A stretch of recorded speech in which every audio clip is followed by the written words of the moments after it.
नमस्तु मा विद्विषावहै।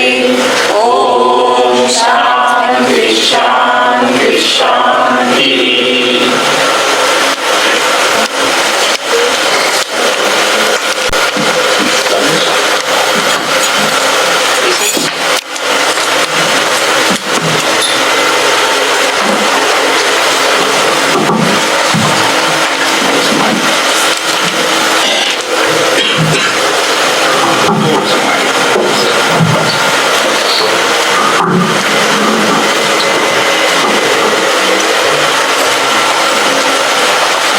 गुरुर्ब्रह्मा गुरुर्विष्णु गुरुर्देवो महेश्वरः गुरुः साक्षात् परब्रह्म तस्मै श्री गुरवे नमः।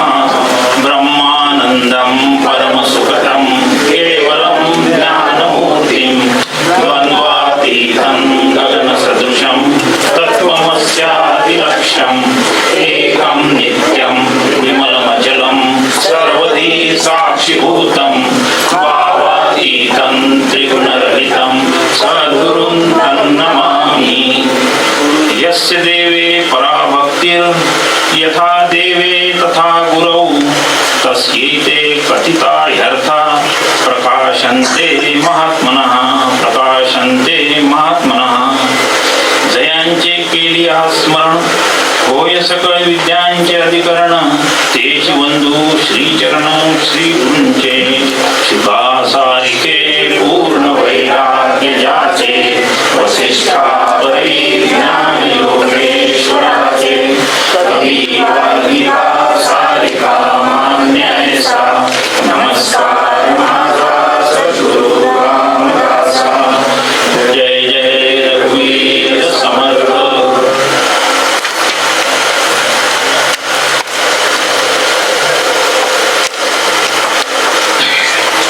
सकाळच्या आपल्या विवेचनामध्ये ब्रह्मवस्तूचा अप्रमेयत्व आपण बघितलं, थोडासा विचार केला, त्यावर चिंतन केलं, त्यावर ब्रह्मवस्तू स्वरूपाने कशी आहे याचंही पण आपण चिंतन केलेलं आहे सकाळी. आणि शेवटचा जो मुद्दा होता, पहिले मुद्दे ते जाती गुण क्रिया संबंध झाल्यानंतर त्रिविध भेद रहित आणि ते निरंजन आणि कलंक रहित आहे असं त्यामध्ये शेवटचं विवेचन आलं. थोडस वेळ झाला होता आणि 2-4-5 मिनिटं जास्त लागलं असं वाटलं म्हणून तिथे थांबलो आपण. एक फार सुंदर दृष्टांत आहे, ब्रह्मवस्तू कलंक रहित आहे याचं विवेचन करताना. 2 विजातीय पदार्थ एकत्र आले की कलंक होतो, एक दुसऱ्याला कलंकित करतो. 2 जर शुद्ध असतील तरी कलंक होतो. आता आई एक म्हणजे आपल्या मनात एक शंका येऊ शकते, विरोधाभास वाटतो की शुद्ध वस्तू कशा काय कलंकित करते. दोन्ही शुद्ध आहेत, मग कलंक कसा निर्माण होतो त्याचा दृष्टांत पाहूया. सकाळी आपण पाहू नाही शकलो म्हणून तो तेवढा बघू आणि पुढे जाऊ. आपला पांढरा स्वच्छ शर्ट आहे, शुद्ध आहे तो शर्ट, एकदम स्वच्छ आहे. एखादी जाहिरात डोळ्यासमोर आणून ज्या काही आहे त्यांनी सगळ्या त्या यांनी धुतलाय असं समजा, स्वच्छ तो आहे. शुद्ध तूप आहे, ते खूप शुद्ध आहे. आता ते शुद्ध तूप त्या शर्टावर पडलं काय होईल, डाग लागतो ना. 2 शुद्ध वस्तू जरी एकत्रित आल्या तरी कलंकित करतात. हा मुद्दा समजून घ्यायचा लक्षात ठेवा. म्हणून ब्रह्मवस्तूला दुसरं चालतच नाही काही तिच्याशिवाय. शुद्ध असलं तरी शुद्ध नाहीच आहे काही म्हणजे तिच्याशिवाय दुसरं नसल्यामुळे तो प्रश्नच उद्भवत नाही. म्हणून शुद्ध 2 वस्तू असल्या तरी त्या तिथे तेवढं ते आपले स्वतःच गुणधर्म आणि सांभाळून असतात त्या. म्हणून ते एक दुसऱ्याच्या संपर्कात आले कलंकित करून सोडतात. हा मुद्दा ब्रह्मवस्तूच्या स्वरूप लक्षणाबद्दल लक्षात ठेवण्याचा आहे, तो लक्षात ठेवूया. आणि आता सद्गुरू जेव्हा आपल्या शिष्याला समजून सांगतात ब्रह्मवस्तू काय आहे, त्याबद्दलची एक छोटी कथा आहे. बिलकुल कथा म्हणजे एक गोष्टीरूपच आहे. गुरुकुलामध्ये पूर्वी जे शिष्य अध्ययनासाठी यायचे, तर त्यांचं अध्ययन पूर्ण झाल्यानंतर परीक्षाच्या स्वरूपात काही काही तिथे व्हायचं. त्यावेळेस एका गुरुकुलामध्ये सद्गुरूंनी त्यांचे जो 3 शिष्य होते अध्ययनासाठी, तिघांना बोलवलं अध्ययन झाल्यानंतर आणि त्यांना सांगितलं आता तुमचं अध्ययन पूर्ण झालेलं आहे, तुम्हाला वेदांत शास्त्राचं जे मुख्य प्रतिपाद्य जो विषय आहे, वेदांताने जो निर्णय केलेला आहे जीव ब्रह्म ऐक्याचा, त्यातलं ब्रह्मवस्तू काय हेही तुम्हाला समजून सांगितलेली आहे. आता तुमची एक परीक्षा घेतो म्हणे मी, फक्त तर मी सांगेल तेवढं करा तुम्ही. तिन्ही शिष्यांना एक एक भाकरी दिली गुरुंनी, एक एक भाकरी दिली. प्रत्येकाला सांगितलं की अशा ठिकाणी जाऊन खा जिथे कोणी तुम्हाला पाहणार नाही. पहिल्याला दिली, दुसऱ्याला दिली, तिसऱ्याला दिली. पहिला गेला, थोडस त्यांनी इकडे तिकडे पाहिलं, तिथे एखादं असं झाड वगैरे दिसते काय, कोणीच तिथे वर्दळ नाही वगैरे, आणि गुरूंनी सांगितल्याप्रमाणे तिथे त्यांनी ती जाऊन भाकरी खाल्ली. दुसरा गेला, पाहतो तर सगळे आजूबाजूला जंगल असल्यामुळे खूप झाडं होते, पशु पक्षी होते. त्यांनी विचार केला इथे आपण जरी माणसाची वर्दळ नाही तर इथे हे पशुपक्षीचं साक्षी रूपाने आहेच इथे, म्हणून त्याला असं एक काही ठिकाण मिळालं नाही की जेणेकरून तो तिथे जाऊन भाकरी खाऊ शकेल. भाकरी खाल्लीच नाही त्यांनी. तिसरा गेला, तर तो जिथे गेला तिथे पशुपक्षी नव्हते खरं म्हणजे, शांत नीरव शांतता होती बिलकुल. त्यांनी पाहिलं सगळं, तिथे तर काहीच नाही, अगदी चिलट पाखरं काय असतात ते सुद्धा नाही, किडा किटकुल काही नाही, पक्षी नाही, पशु नाही, शांत. त्यांनी विचार केला पण मी तर इथे आहे की नाही, मी मला सोडून तर कुठे हे करू नाही शकत. आणि म्हणून त्यांनी भाकरी खाल्ली नाही. आले तिघही वापस. परीक्षेवर काही एक बोध घेण्यासाठी आपण फक्त ही कथा बघतो. आले तिघही वापस. विचारलं सद्गुरूंनी, सांगा कोणी कोणी कुठे कुठे भाकरी खाल्ली. त्या पहिल्यांनी सांगितलं मी अशा अशा ठिकाणी गेलो होतो आणि मला एक जागा मिळाली जिथे काही कोणीच नव्हतं आणि तिथे जाऊन एका झाडाखाली मी भाकरी खाल्ली. ठीक आहे म्हणे. दुसऱ्याला विचारलं तर म्हणे गुरुदेव म्हणे अशी जागा मला मिळाली नाही, तिथे पशुपक्षी खूप होते, ते कोणीतरी तिथे माणसाची वर्दळ नव्हती परंतु यांची खूप वर्दळ होती तिथे, म्हणून मी काही भाकरी खाऊ शकलो नाही. आणि तिसरा त्याला विचारलं तुझं काय झालं, ते म्हणे मी अशा ठिकाणी गेलो होतो की जिथे पशुपक्षी नव्हते, काहीच नव्हतं, पण गुरुदेव मी होतो तिथे आणि म्हणून मला असं वाटलं की ह्या साक्षी रूपाने मी तर कुठेही कायमच आहे, म्हणून मी भाकरी नाही खाल्ली. गुरुदेवाने तिसऱ्याला पास करून दिलं. कथेचा बोध घ्यायचा आपल्याला. फक्त एकही अशी जागा नाही की जिथे अभाव कशा कुठल्याही वस्तूचा राहू शकतो. जेव्हा आपण तिथे विद्यमान असतो तेव्हा मग इथे काहीच नाही असं कसं म्हणू शकू आपण, नाही का. मी तर स्वतः तिथे असतोच. आपले जेव्हा ट्रान्सफर होतात ना तेव्हा सुद्धा आपल्याला हे सामान जेव्हा आपण घेऊन जातो तेव्हा सुद्धा एक आपला अनुभव असतो. सगळं सामान झाल्यानंतर आपण म्हणतो जाऊन पाहावर काही खोलीमध्ये आहे का, मग तो जातो मुलगा, नाही बाबा सगळं झालेलं आहे, इथलं काय नाही, खेळा सुद्धा इथे नाही, पण तो मात्र तिथे असतो बरं का, साक्षी म्हणून.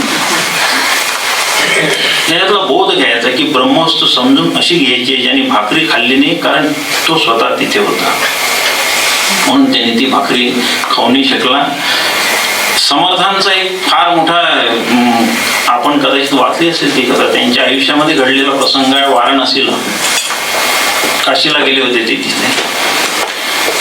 तिथे एक साधू होते, त्यांना कळलं की समर्थ आलेले आहेत आणि खूप असे तपस्वी आहे, साक्षात्कारी आहे. त्या साधूंनी यांची परीक्षा घेण्याचं ठरवलं. एक आपल्या सेवकाला बोलवलं, अरे जा ते महाराष्ट्रातून तिथून सज्जनगडावरून कोणी साधू आले आहेत. त्यावेळेस सज्जनगडावर होते की नाही नक्की नाही आहे, पण तिथून आलेले आहेत. तर त्यांना माझा एक निरोप सांग. एक वाटी दिली त्याच्या हातामध्ये. त्यांना म्हणा ही वाटी भरून दे. रिकामी वाटी होती. तो गेला तिथे समर्थांना म्हणाला, महाराज मी अशा अशा साधूंकडून आलो आहे आश्रमातून, आणि आमच्या साधू महाराजांचा एक निरोप आहे तुमच्यासाठी. त्यांनी ही वाटी दिली आहे आणि त्यांनी असं सांगितलं आहे की तुम्हाला सांगायला असं सांगितलं की ही वाटी भरून मागितली त्यांनी. समर्थांनी 2 मिनिटं असं केंद्रित केलं, आपलं अंतःकरणामध्ये लक्ष सर्व केंद्रित केलं. त्यांच्या लक्षात आलं आपली परीक्षा आहे. त्यांनी उलट त्या सेवेकरी होत्या त्याला सांगितलं, तू जा तुझ्या साधू महाराजांकडे आणि त्यांना असं सांग की ही रिकामी करून दे.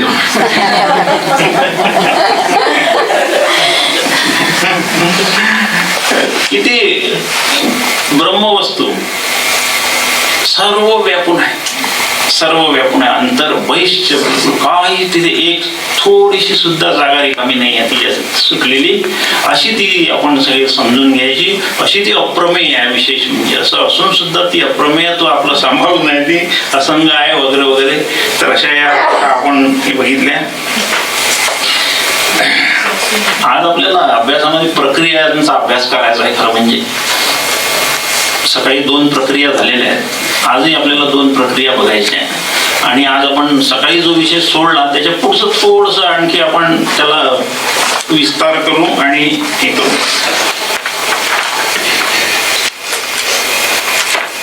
वेदांतामध्ये अभ्यासाचे मुख्य 3च विषय झालेले आहे. सकाळच्या प्रवचनामध्ये 3च आहे मुख्य अभ्यासाचे विषय, जास्त नाहीच आहे खरं म्हणजे.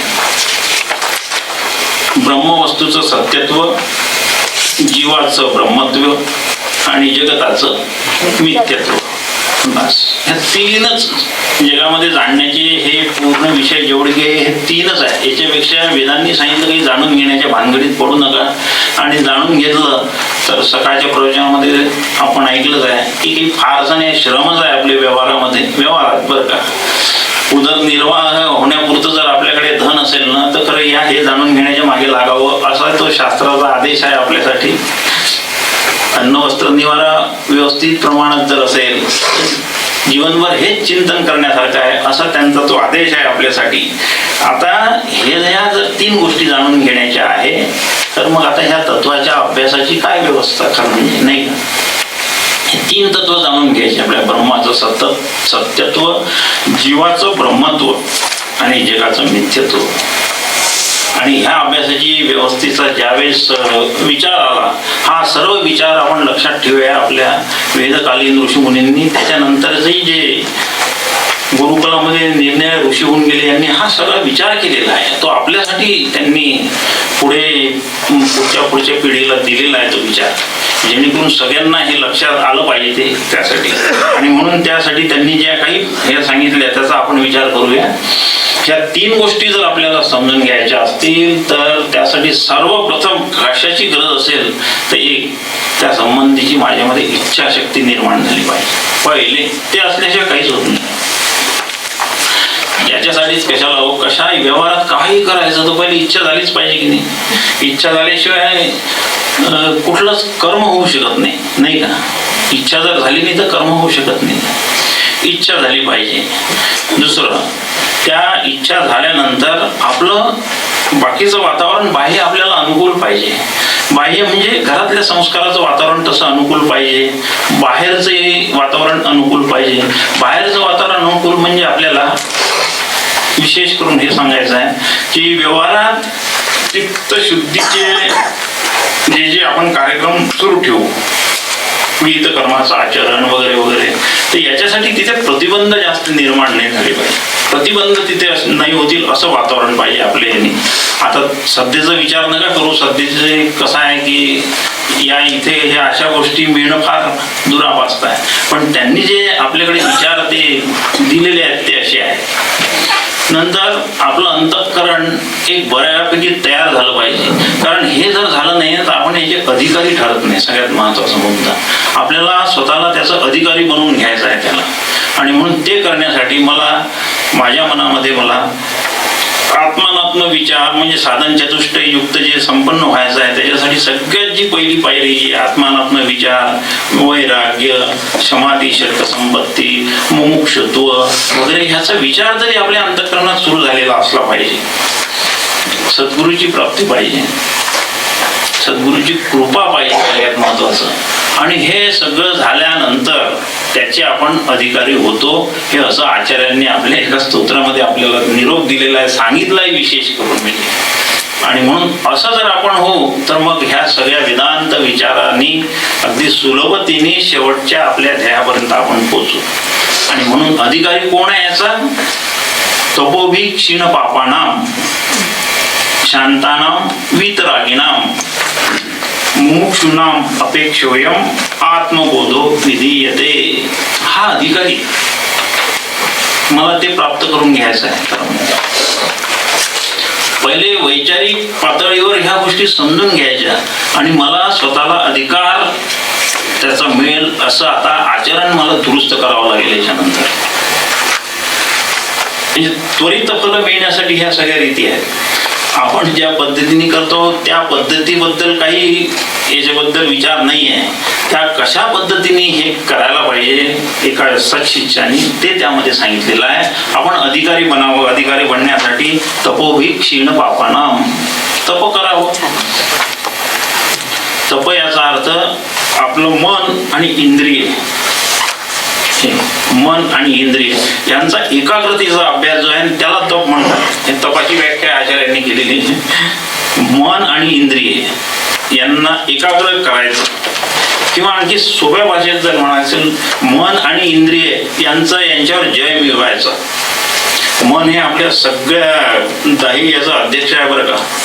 11वं जे आहे ते अध्यक्ष रूप आहे, विभूती आहे त्याची भगवंताची. आणि त्यामुळे या मनाला नियंत्रित, ह्या मनामुळेच आपल्याला सगळ्या जगामध्ये समस्या निर्माण झाल्या. तर विषय आपला विनाकारण दुसरीकडे जाईल, पण लक्षातच ठेवायचं हे मनच सगळ्या याच्यासाठी कारणीभूत आहे.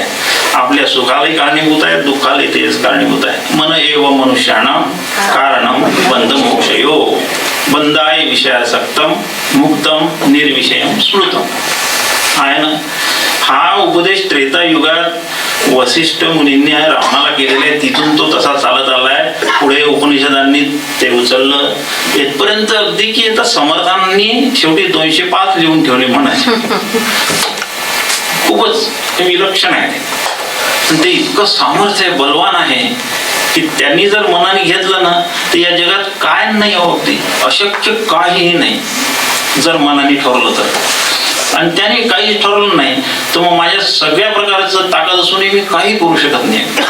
सगळ्या प्रकारचं शारीरिक बल आहे, मानसिक बल आहे, बौद्धिक बल आहे, पण मन जर दुर्बल झालं काही होत नाही, काही होऊ शकतच नाही. म्हणून या मनावर खूप सगळ्या परमार्थामध्ये सगळ्या संतांनीच त्याच्यावर हे केलेलं आहे. त्याला पहिले नियंत्रित करा. तस्मात्त्वम इंद्रियाणी आदौ नियम्य भरदर्शभ भगवद्गीता इथे सांगते. इंद्रियांना अर्जुना तू पहिले हे कर. इंद्रिय, मन आपलं इंद्रियच आहे, त्यातला हे प्रतिनिधित्व करणार सगळ्यांचं. त्याला नियमित करतो. नियमित करणे म्हणजे त्याला पूर्ण अभ्यासाने त्याच्यावर खूप नियंत्रण ठेवायचं. हे मनोजयाचे कार्यक्रम आहे.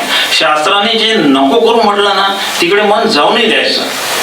याला नियमन करणे असं म्हणतात. शास्त्राने जे खाऊ नको म्हटलं ते नाही खायचं. आताच सोडून द्या. हे नियंत्रण करायचं आहे मनावर. हेच मन शुद्ध झालं की आपल्याला सगळ्या परमात्म्याची भेट घालून देते. आणि तेच अशुद्ध असलं की ते आपण आता जिथे आहे तिथे आपल्याला ठेवून देते. ते असं हे मनाला त्यांनी हे केलेलं आहे. तर म्हणून तप करायचं. तप शब्दाचा अर्थ आपण बघितला मन आणि संपूर्ण हे ज्ञानेंद्रिय आणि कर्मेंद्रिय यांना पूर्ण शास्त्राच्या आदेशानुसार संयमित करणे याला तप म्हणतात. हे जेव्हा असं सतत 12 वर्ष करतो आपण त्यावेळेस त्याचं आपल्याला ताबडतोब फल मिळते. म्हणून तप या शब्दाचा अर्थ एखादं अनुष्ठान 12 वर्षे करणे असंही घेतो आपण, नाही का. तप केलं 12 वर्षे, मग 12 वर्षे जर केलं नाही का कुठलंही व्रत 12 वर्षे करा, खूप फलदायी ताबडतोब त्याचं फल मिळते. 12 वर्षाचं हे आहे तो. समर्थांनी 24 वर्षे तप केलेलं आहे तिथे. रामरायाचा साक्षात्कार होण्यासाठी 24 वर्षे पुरुषचरण केली, खूप तप केलं तिथे. असं तप. तपोभी क्षीण पापाना, म्हणजे आपले पाप अंतःकरणातले क्षीण झालेले असले पाहिजे. पाप आपल्या अंतःकरणात आताही विद्यमान आहे, अगदी या क्षणाला सुद्धा ते प्रत्येक आहेच आहे. मनुष्य देह हा पुण्य आणि पाप जेव्हा समसमान होते त्यावेळेस मी येतो. म्हणजे ते दोन्ही काय म्हणतात त्याला इक्वल घेऊन आलो आहे आपण. आपल्या अंतःकरणात पाप आहे कसं ओळखायचं? साधा आहे, फारच अगदी. मला निषिद्ध कर्म करण्याची जर प्रवृत्ती सुद्धा होत असेल तर समजायचं की माझ्या मनात पाप आहे. निषिद्ध कर्म करण्याची प्रवृत्ती, शास्त्राने जे करू नको म्हटलं ते करण्याचे खूप आतून रेटे येतात. खाऊ नको रस्त्यावर असं सांगितलं शास्त्राने. रस्त्यावर खायचं नाही, अन्न हे रस्त्यावर कधी खाऊ नये असं शास्त्राचा नियम आहे. ते नारद मुनी गेले ब्रह्मदेवाकडे आणि त्यांनी ब्रह्मदेवाला विनंती केली की भगवंता हा कलियुग सुरू होऊन राहिलेला आहे, आता इथे लोक रस्त्यावर अन्न विकतील. हे हा युग लागायच्या त्यावेळेची गोष्ट आहे. ते किती झाले 5000 वर्ष द्वापर युग संपून. त्यावेळेस नारदांनी सांगितलंय की बाबा इथे फार अनर्थ होणार आहे कलियुगामध्ये. लोक रस्त्यावर अन्न विकतील आणि लोक रस्त्यावर अन्न खातील. किती त्याचं महत्व असलं पाहिजे बघा. नारदासारख्यांनी आपण आपल्याला होतात ना उर्मी, पाणीपुरीची गाडी दिसली की जातो की नाही आपण, होतात उर्मी, कुठेही खातो आपण. किती बंधनं पूर्वीचे लोक पाहिजे. आपण जेवण करत असू तिथे कोणाची दृष्टी पडली नाही पाहिजे म्हणून स्वयंपाकघरात आतमध्ये अगदी बाजूला जेवण करायचो आपण. त्याचं वर्म लक्षात ठेवायचं आपण. या दृष्टीतून खूप संस्काराचं हे चालू राहते. त्या अन्नावर जर कोणाची दृष्टी पडली ना तर त्याने ते कलुषित होते. हो, कलुषित होते. दुसऱ्याच्या घरचं अन्न खाणं तर फार दूर राहिलं, खायचंच नाही. किल्बिषम ही मनुष्याणाम अन्नमाश्रित्य तिष्ठति यो यस्यान्नम अश्नाति स तस्याश्नाति किल्बिषम. किल्बिषम ही मनुष्याणाम अन्नमाश्रित्य तिष्ठति. माझं जे काही पाप आहे ते माझ्या घरच्या अन्नावर आश्रित आहे. युधिष्ठिराने हा त्याला उपदेश केलेला आहे. त्यावेळेस धर्मपरिषद भरायची त्यावेळेस केलेला हा उपदेश. खाऊ नको दुसऱ्याच्या घरचं. कारण सांगतो तुला, त्याचं पाप त्या अन्नावर बसलेलं आहे आणि तू जाऊन त्याच्या इथे जर ते अन्न खाशील स तस्याश्नाति किल्बिषम, तू पाप खाऊन येशील त्याच्या इथलं. किती महत्व आहे. आज आपल्याला अंतःकरणातल्या निषिद्ध प्रवृत्ती उठतात त्या खूप जोरात. त्याचं कारण हे आहे, त्याची पथ्य सांभाळली नाही, शिस्त सांभाळली नाही आपण. विनाकारणच उदर भरणं न हे जाणी जे यज्ञ कर्म. जेवणाला यज्ञ कर्माचा दर्जा दिलेला आहे. सर्वश्रेष्ठ कर्म यज्ञ, म्हणजे यज्ञ सगळ्या कर्मातलं सर्वश्रेष्ठ कर्म यज्ञ आहे. आपण तपाचा विचार करू आणि क्षीण पापाचा विचार करू. क्षीण पापानाम, अंतःकरणातलं माझं पाप क्षीण ज्याचं झालेलं आहे, कायिक वाचिक आणि मानसिक तिन्ही स्तरावर हे आपण आपल्या हातून पाप पुण्य दोन्ही घडत असतात. तर ज्याचं अंतःकरण असं पापांनी क्षीण झालेलं आहे. क्षीण पापानाम शांतानाम वितरागिनाम. अंतःकरण शांत असावं. शांत शब्दाचा इथे जो आपल्या इकडे परमार्थामध्ये केलेला अर्थ आहे, साधू संतांनी, ऋषीमुनींनी, आचार्यांनी काम क्रोध विरहित असलेलं जे आपलं अंतःकरण, रागद्वेष विरहित, त्याला जास्त दुसरा शब्द रागद्वेष विरहित असलेलं जे अंतःकरण आहे ते शांत असते. शांतानाम वीतरागिणाम म्हणजे शांतते आहे. अंतःकरणात जर आपल्या काम आणि क्रोध असतील, इथे काम क्रोध दोन शब्द जे आहे ना ते पुढचे त्याचे 4 भावंडासहित वापरलेले आहे, ते समजूनच घ्यायचं. काम क्रोध लोभ मद मोह मत्सर उपलक्षणाने ते सगळे समजून घ्यायचे, ते त्याच्या सहितच आहे. पण कामक्रोधाचा सर्वसाधारण उल्लेख करण्याची पद्धत आहे. भगवद्गीता ही करते उल्लेख. कामयेश क्रोधयेश रजोगुण समुद्भवा महाशनो महापापन विद्येनामिह वैरिणम. वैरी जाण, वैरी शब्द वापरलाय, भगवंताच्या मुखात आलेला श्लोक आहे. काम आणि क्रोध जे आहे जर अंतःकरणात असतील ते विटाळून टाकतो तो आपल्याला. स्वतः बाहेर निघून काही उपयोग नाही. देह विटाळत तो आपला अंतःकरण विटाळलेलं असते त्यावेळेस. ते अंतःकरणाला कलुषित करून टाकतात काम आणि क्रोध. आणि संपूर्ण परमार्थ जो आहे त्या परमार्थामध्ये एकमेव गोष्टीचा बंदोबस्त जो करायचा आहे तो आपल्याला कामाचा करायचा आहे. कारण क्रोध तर नंतर येतो, पण सगळ्यात पहिले तो आहे काम, इच्छा. कामाचं समानार्थी शब्द इच्छा, संकल्प वगैरे वगैरे हे, आणि त्याला कामच म्हणतात ते सगळे. त्या इच्छा काम आहे क्रोध आहे. कारण तिथून पुढची सगळी म्हणजे जीवाची एक तर दोन्ही बाजूनी प्रवास सुरू होतो. वर जायचं असेल तिकडे येऊ शकतो, खाली जायचं असेल तिकडे येऊ शकतो, ऊर्ध्वगामी होऊ शकतो, अधोगामी पण तो होऊ शकतो. कारण इच्छा झाली की माणूस कर्म करतो आहे ना. इच्छा झाली म्हणजे आपण करायला लागतो. आपल्याला अनुभव आहे, काही दृष्टांत सांगण्याची गरज नाही. आंबे खायची इच्छा झाली की पिशवी घेतलीच पाहिजे हातात, लगेच बाजारात जातो, आंबे घेतो, घरी आणतो आणि खातो. हे कशामुळे झालं की माझ्या मनात इच्छा झाली आंबे खावे म्हणून. त्यामुळेच फक्त ही कृती घडली. इच्छा झाली नव्हती त्यावेळेस मी हे एवढ्या खटपटी केल्याही नव्हत्या. काम आहे. आणि बाजारात आंबे मिळाले नाही तर राग येतो. 2, 4, 5 किलोमीटर सायकलने फिरत राहतो तो चांगले आंबे मिळेपर्यंत. आहे ना, आपला अनुभव आहे बरं का. आपण रोजच्या अनुभवातलेच प्रसंग बघून राहतो. शांत नाही होत चित्त. काम जर उद्भवला ना तर अंतःकरणामधल्या 18 परमार्थाला अनुकूल असलेल्या प्रवृत्ती नष्ट होतात असं भागवतात सांगितलेलं आहे. 18 आहेत. खूप त्याची यादी मोठी आहे, ती आता नाहीये माझ्याजवळ लिहिलेली. तो काम एकटा इतके सगळे ते अंतःकरणाला बिघडून टाकतो. तो चिंतन बंद पडतं. आपली पूजा सुरू आहे आणि कोणी सांगितलं की बाजारात आंबे आले ना, पण पूजा लवकर लवकर करून घेतो ना आपण. म्हणजे सगळे नाही करत असं, पण होते की नाही आपल्या हातनं असं.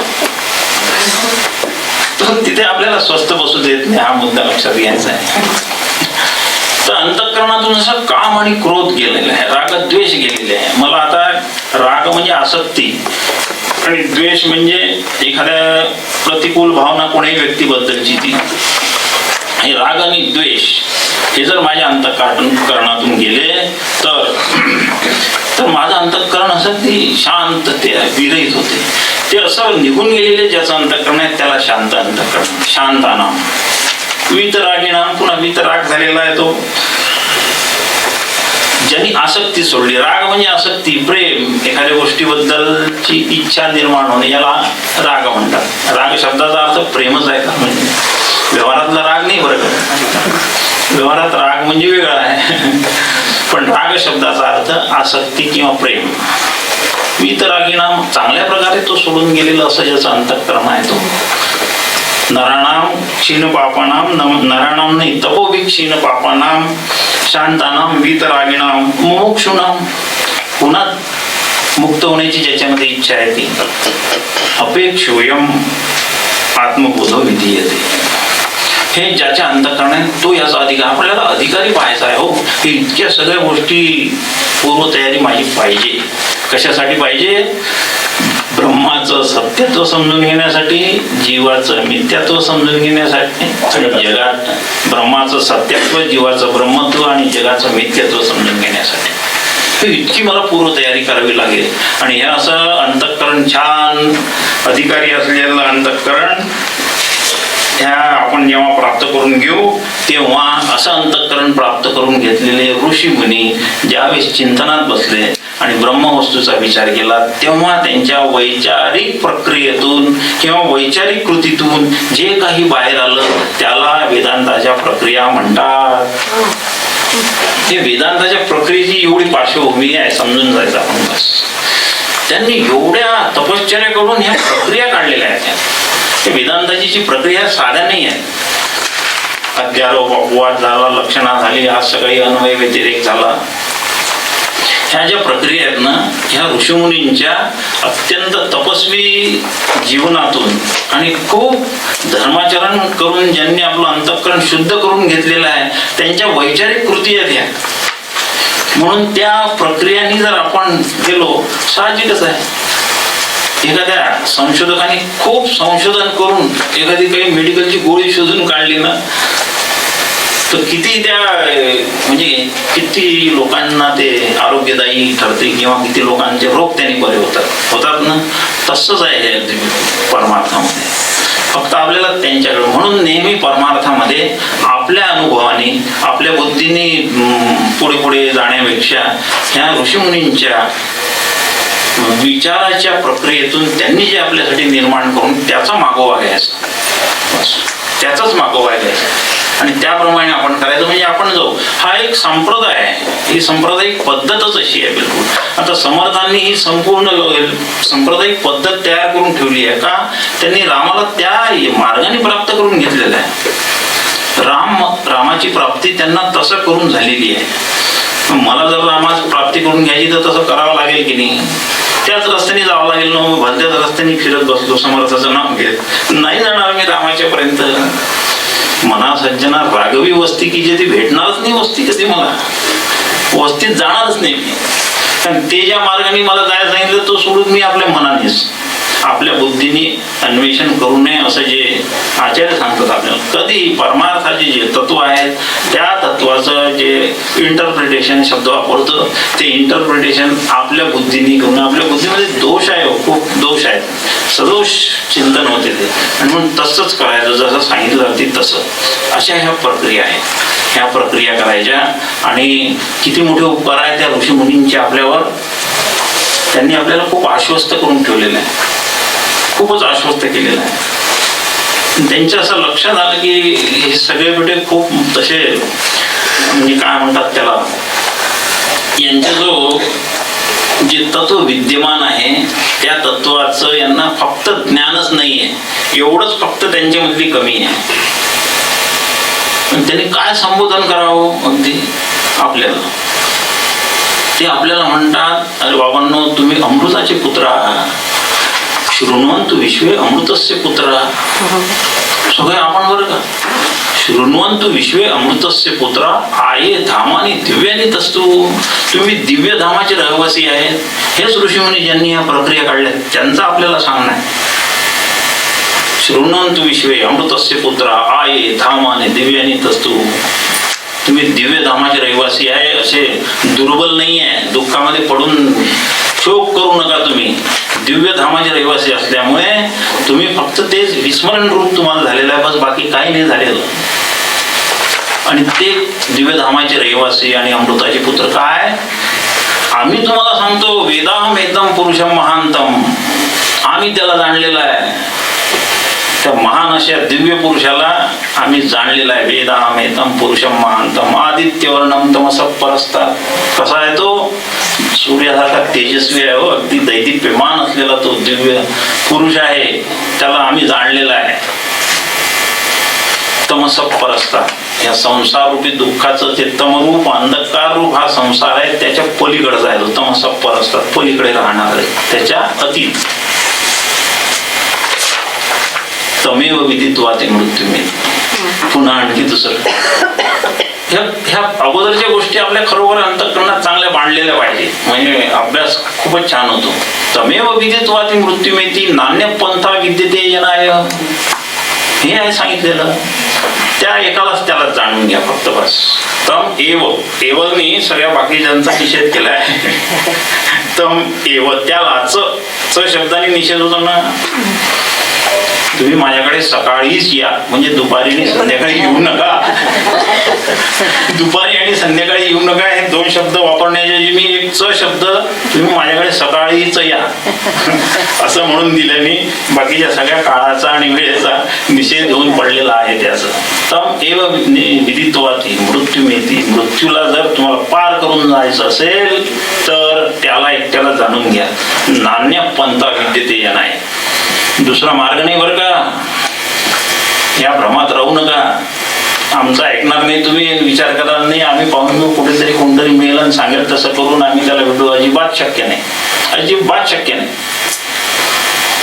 दृष्टांत फार कमी दिलेला आहे उपनिषदामध्ये.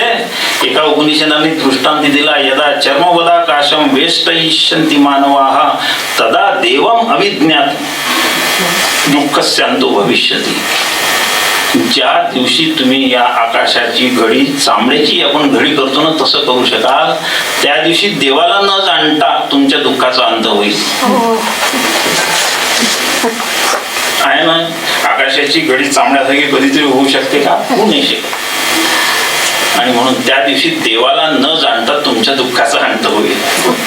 सकाळी आपण बघितलं आणखी, एतत् विदुरमृता असते भवंती अथे तरी दुःखमेवा पियंती. दुःखातच राहणार. आपलंच वर्णन त्यांनी करून ठेवलेलं आहे.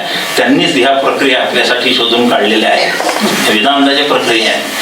वेदांताचा जे मुख्य प्रतिपाद्य विषय आहे त्याला प्राप्त करून घेण्यासाठी मला काय करायचं आहे, खूप अगदी फार शिस्तबद्ध प्रक्रिया आपल्याला सांगितली आहेत त्यांनी. आणि म्हणून आपण त्या प्रक्रिया थोड्या बघूया. आपण आज आपल्याला 2 तशा प्रक्रिया बघायच्या आहेत.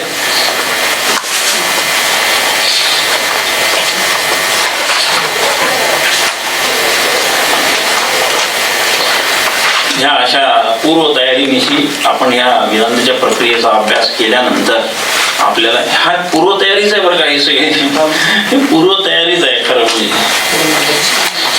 स्वयंपाकाची पूर्वतयारीच खूप असते हो. जेवायला वेळ नाही लागत काही. जेवण 10 मिनिटातच होऊन जाते. पण त्या महिला बिचाऱ्या सकाळी 7 वाजतापासून कोणी काय काय सगळं करत असते. पूर्व तयारीच खूप असते नेहमी. आणि मुख्य गोष्ट करायला काही वेळ नाही लागत. सद्गुरू फक्त आवरणच दूर करतात. बाकी मल आणि विक्षेप हे करण्यासाठी पूर्ण जीवन जाते. एक नाही किती जन्म जाऊ शकतात हे करण्यासाठी. बिलकुल तर अशी मजेशीर गोष्ट आहे परमार्थातली. बिलकुल वर्माची गोष्ट आहे बिलकुल. आपण लय चिंतनाबद्दल विचार करू थोडा वेळ. लय चिंतन आणि संधी अभ्यास या 2 प्रक्रियाचा आपण थोडा वेळ विचार करूया. लय चिंतन हे अधिकारी व्यक्तीने करण्याचा हा म्हणजे ही फार श्रेष्ठ उपासना असल्यामुळे अधिकारी व्यक्तीने करण्याची उपासना आहे. उपासना म्हणा किंवा प्रक्रिया म्हणा जाणून घेण्याची, जो अधिकारी आहे त्यांनीच करावी. कारण आपल्याला ती फार कठीण आहे तशी करणं. हे विचार प्रधान आहे लय चिंतन. काही गोष्टी या लय चिंतनाबद्दल आपण लक्षात ठेवूया. आणि विचार प्रधान असल्यामुळे आपल्याला आपलं अंतःकरण जर स्थिर नसेल तर ते तेवढे विचार तितका वेळ टिकत नाही. म्हणून त्यांनी अधिकारी म्हटलेलं आहे. म्हणूनच अगोदर थोडंसं चित्त शुद्ध झालेलं आहे आणि एकाग्र झालेलं आहे अशा व्यक्तीने ते लय चिंतनाची प्रक्रिया करून. पण इतकं नक्की आहे की ही लय चिंतनाची प्रक्रिया करूनही आपण त्या तत्वापर्यंत पोहोचू शकतो. कारण तेथपर्यंत पोहोचलेले असे आहेत.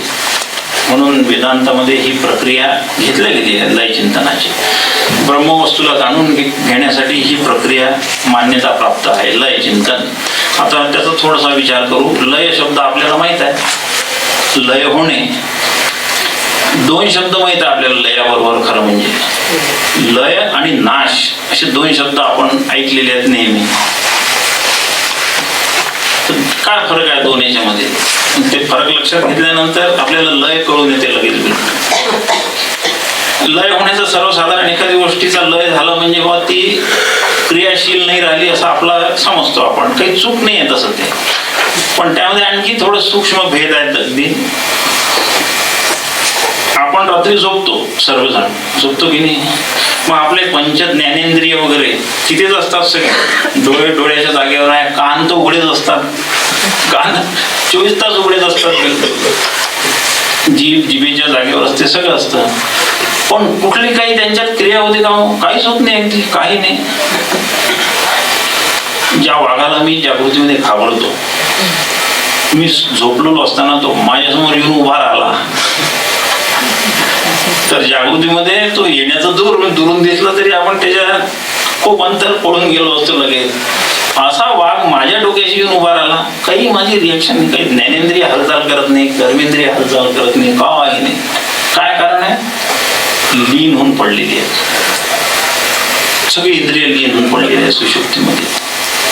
त्यांना प्रेरक जो आहे त्यांना ऊर्जा निर्माण पुरवणारा आणि हे करणारा तो लीन होऊन पडलेला आहे.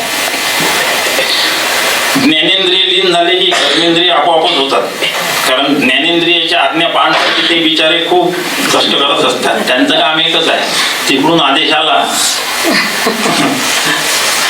बुद्धीमधून आंबे खायचे की ते सायकल चालवत निघाला.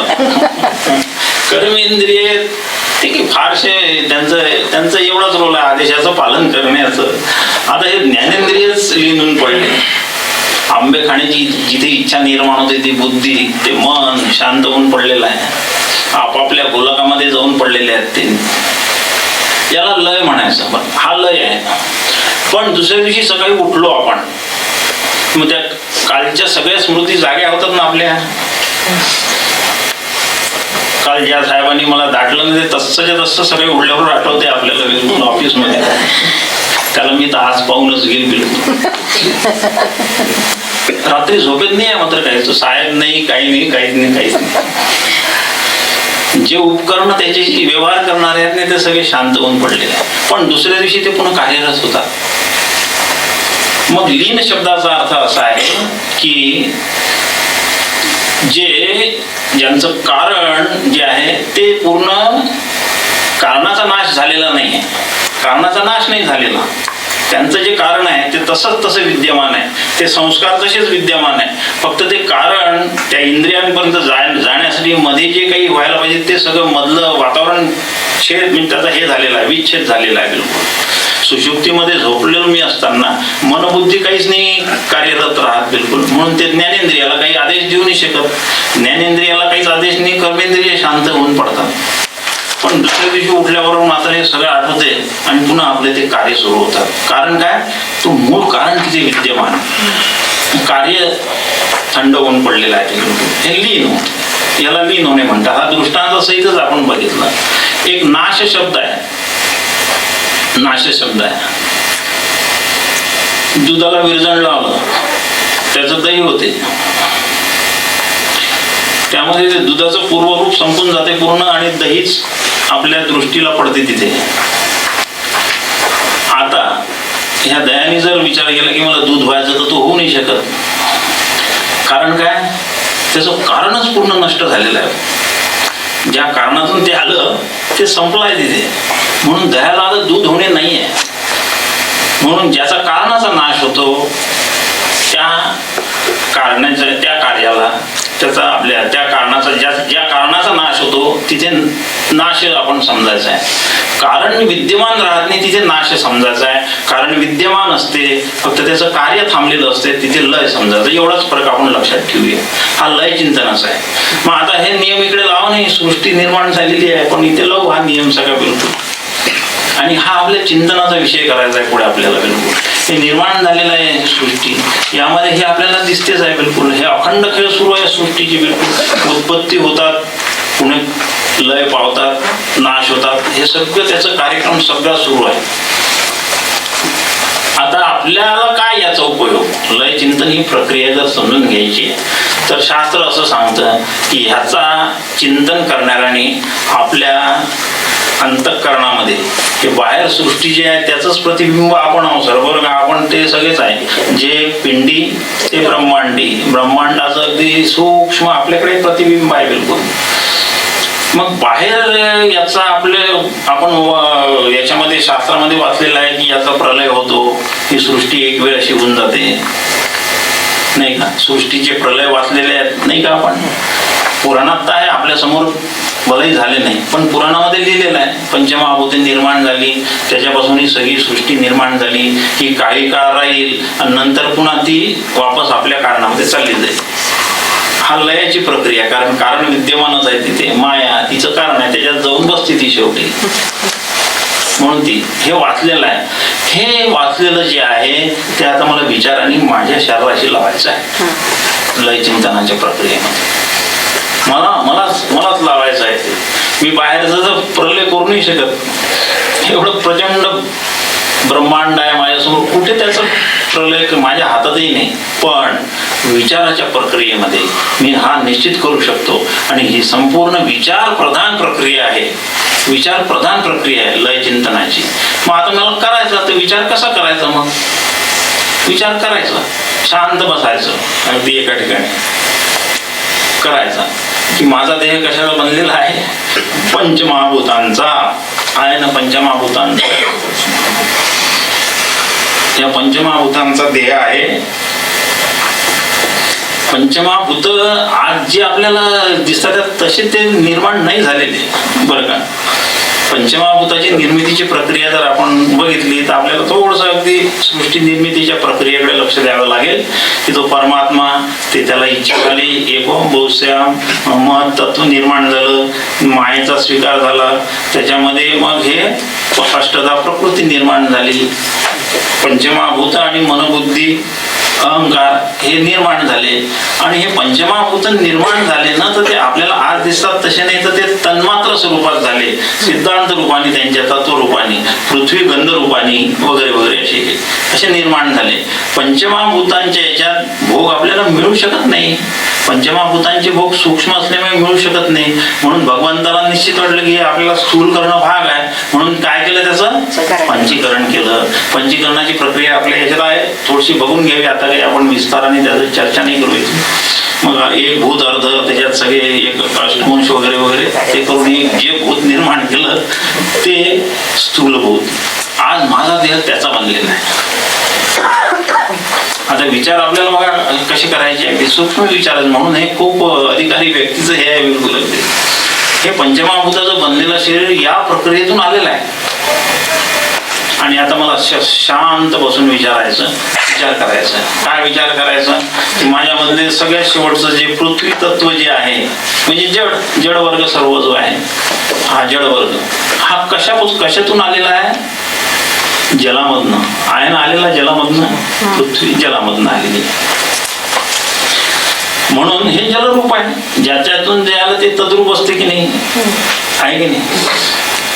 ब्रह्मातनं सृष्टी आली म्हणून सृष्टी ब्रह्मरूप. आपण आता ऐकलंच अगोदरच्या प्रवचनामध्ये, ब्रह्मातनं सृष्टी आलेली आहे. ब्रह्माशिवाय दुसरं काहीच नाही. सत्येवम सौम्य इदमग्रे आसीत, त्याच्याशिवाय काहीच नव्हतं. मग जे जे काही निर्माण झालं त्याच्यातूनच झालेलं असलं पाहिजे आणि ते तद्रूपच असलं पाहिजे. कारण सकाळीच बघितलं आपण, त्या परमात्म्याजो काही हत्यारं नव्हती, बाहेरचं काही मटेरियल आणलं नाही, कुठलंच काही. हे चतुर्दश भुवनांची जे केली बिल्डिंग बांधलेली आहे त्याच्यासाठी काही नाही. आणि हे सगळं काहीही साह्य नसताना जेव्हा त्यांनी स्वतःतून काढलं, याचा अर्थ तो स्वतःच हे सगळं झालेलं आहे. म्हणून त्यामध्ये तो त्याच्यात विद्यमान आहे बिलकुल. आणि हे असं करत पृथ्वीपर्यंत मी जर आलो तर माझ्या ह्याच्यातलं जे पृथ्वी तत्व आहे ते जलरूप आहे. कारण ते जलापासून आलेलं आहे. आलं लक्षात? जलापासून जलरूप. मग जल तरी म्हणजे पहिल्यापासून होतच का? नाही. ते कशापासून आलेलं आहे? कशापासून आलाय? अग्नी. अग्नी शांत झालं की जल होतं, असं आहे ते. अग्नीपासून जल झालं, ते अग्निरूप आहे. हे बसून मला चिंतन करायचं बरं का. माझ्या देहामधले हे जे पंचमहाभूताचे जे घटक आहे ते असे मागे ज्या क्रमाने आपण इथे येऊन पोहोचलो ना, त्याच्या उलट्या क्रमाने आता मागे जायचं आहे लय चिंतनामध्ये. रिव्हर्स प्रोसेस आहे बिलकुल पूर्ण. म्हणून माझ्या शरीरामधलं असलेलं जे जल आहे ते अग्निरूप आहे. कारण अग्नी त्याचं कारण आहे. मग जे अग्नी कारण आहे ते अग्नी तरी कुठून आलेला आहे? वायूचं घर्षण झालं, त्याच्यातून अग्नी निर्माण झाला. म्हणून ते वायूचं हे आहे ते, म्हणून तो वायुरूप आहे. तो वायुरूप आहे. वायूपर्यंत आलो आपण. वायू जरी कुठून आला? आकाशाची थोडी हालचाल झाली त्याला वायू म्हणतात, असं काही विद्वानांनी लिहून ठेवलेलं आहे बरं का. आणि ह्या जे आपण या संबंधी कुठेही जर आपण काही वाचलं ना, कारण ह्या प्रक्रिया खूप ठिकाणी वेगवेगळ्या पद्धती दिलेल्या आहेत. सृष्टी निर्मितीच्या प्रक्रिया शास्त्रामध्ये खूप वेगवेगळ्या आहेत. त्या तशाच करायच्या सगळ्यांनी, त्याच्याबद्दल वादविवाद करायचे नाही. कारण वेदांत शास्त्राचं ध्येय सृष्टीची निर्मिती कशी झाली हे करण्यासाठी नाही. ते आपले 3 मुद्दे लक्षात ठेवायचे, त्याच्यासाठी आहे ते. ब्रह्माचं सत्यत्व, जीवाचं ब्रह्मत्व, जगाचं मिथ्यत्व, याच्यासाठी त्यांनी श्लोक लिहिले. कशातून काय आलं ते एक अष्टमांश आहे की एक चतुर्थांश आहे, काही भानगडी पडले. आपल्याला ते ऋषीमुनींनी लिहून ठेवलं, स्वीकारायचं. आकाश, पोचलो आपण आकाशापर्यंत गेलो. आकाश कुठून आलं? आत्मन आकाशात संभूत, आत्मस्वरूपावर ह्या आकाशाची निर्मिती सांगितली आहे. मायेचा तमोगुण प्रधान जो हा आहे कार्यक्रम, तो हा आकाश झालेला आहे. आकाश रूपान म्हणजे याचा अर्थ आकाशामध्ये हा आत्मा ओतप्रोत भरलेला आहेच तो, त्याच्यातून आला. म्हणजे मग आता मी पोचलो बरं का, आत्म्यापर्यंत पोचलेलो आहे आता बिलकुल. माझ्या शरीरातलं जे जल आहे, पृथ्वी आहे, ते जलरूप आहे. जल अग्निरूप, अग्नी वायुरूप, वायू आकाशरूप, आकाश आत्मा आहे. ही जडवर्गाची प्रक्रिया आहे. आता ते तिकडचा मनोबुद्धी अहंकार ते राहिले नाही. हे 2 वर्ग वेगळेच आहेत. ते चेतन वर्ग आहे, तो सगळा तो चेतन वर्ग आहे बिलकुल. मनोबुद्धी अहंकार. मन कुठून निर्माण झालं? सकाळीच बघितलं आपण, ते त्याच्या आई वडिलांचे नाव, तेही पंचमहाभूताचेच क्रिएशन आहे सर्व. ते पंचमहाभूताचंच क्रिएशन आहे सर्व ते. म्हणून आपण जर आत्म्यापर्यंत पोहोचलो तर पंचमहाभूत ज्यावेळेस लीन होऊन राहिलेले आहे त्याच्यामध्ये, त्यावेळेस हे मनोबुद्धी चित्त अहंकार हे लीन होऊन त्या आत्म्यामध्ये जाऊन पडणार आहे. मग आत्मा कशात लीन होईल? आत्मा कशातही लीन झाल्याचा अजून झाल्याची कोणीच नोंद केलेली नाही. तो लीन होतच नाही कशामध्ये, त्याचा लय कशातच नाही आहे. कारण काय? तो स्वयंभू आहे. लीन होणाऱ्या ज्या गोष्टी आहे ना, आपण बघू आता त्या लीन होणाऱ्या गोष्टी सगळ्या मिथ्या आहेत. सगळ्या मिथ्या गोष्टीच लीन होऊ शकतात. आत्मा मिथ्या नसल्यामुळे आपण त्याच्यापर्यंत तिथे पोहोचलो. अशा रीतीने मी फक्त आत्मस्वरूप आहे, अशी ही एक चिंतनाची प्रक्रिया आहे. मी आत्मस्वरूपच आहे. ह्याला लय चिंतन असं म्हणतात. याच्यासाठी थोडेसे आपलं 2 गोष्टीचे आपण बघितले हे पाहिजे, आपल्याला त्याची गरज असते. अंतःकरण शुद्धीची तर फार जास्त गरज आहे बिलकुल. कारण आपण एवढं मोठं चिंतन करताना इतका वेळ आपलं ते हे मन बसूनही देणार आपल्याला, असं स्वस्त नाही बसू देणार. कसं बसू देईल? मध्ये मध्ये येऊन ते हे करेल ना, खोड्या करणारच आहे ते. चंचल ही मन कृष्ण प्रमाती बलवत दृढम तस्याहम निग्रह मन्ये वायुरिव सुदुष्करम. एवढं ते कठीण काम आहे बिलकुल. पण लय प्रक्रिया ही आहे. जे त्याचे अधिकारी आहेत त्यांनी जरूर करावी. ही लय प्रक्रियाच्या द्वारे आपण ब्रह्मवस्तूपर्यंत जाऊन पोहोचू शकतो. हा त्यातला सगळ्यात महत्वाचा आपल्या या आपण पुस्तिकेमध्ये तो भाग अंतर्भूत केलेला आहे. आणि ही लय प्रक्रियेद्वारे, त्या लय प्रक्रियेबद्दल आणखी थोडंसं जाणून घ्यायचं आहे बरं का.